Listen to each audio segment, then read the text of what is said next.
talaga namang masasabing masalimuot, na ako po'y, marami po akong karanasan ng mga kakaiba sa buhay ko.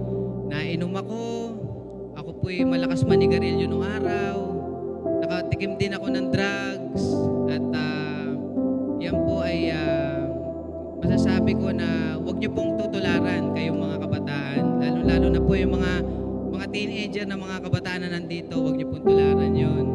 At ang kwento po na yun ay in my past life, yun po talaga ang mga nangyari sa buhay ko. Hanggang sa dumating po yung pagkakataon na in the year of 2016, meron po akong isang kaibigan na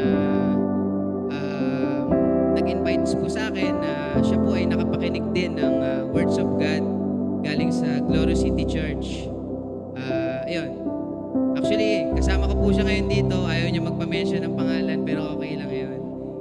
And thankful po ako kasi ginamit po siya ng Panginoon para makilala ko po si God nung time na yun. At masasabi ko po sa buhay ko na si God talagang gagamit at gagamit ng tao para tayo ay mapanuto sa buhay at para wag mapariwara. Artista na rin po ako nung time na yon. Nung time po na yon na nakakilala po ako kay God,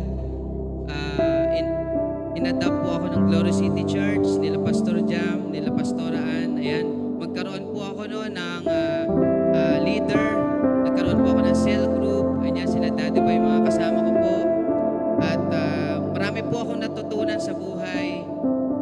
Marami po sa aking nabago. At hanggang sa dumating po yung pagkakataon na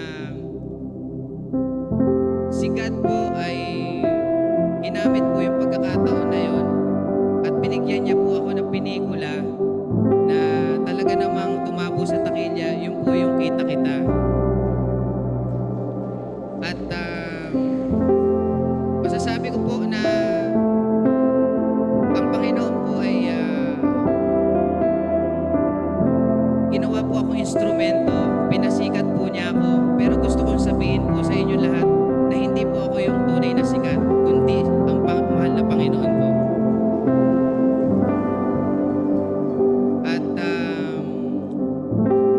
gusto ko rin po sabihin sa inyo na huwag po tayong susuko at huwag tayong titigil sa buhay natin. Kasi po, kung tayo po ay ang bawat individual po sa atin is naging Timothy sa mga panahon na to at sa mga panahon po nung dati, gagamit po ang Panginoon para padalan po tayo ng Paul sa buhay natin. Yun po, gusto ko po sabihin yun sa inyo lahat, at yun po ang aking little testimony ng buhay ko.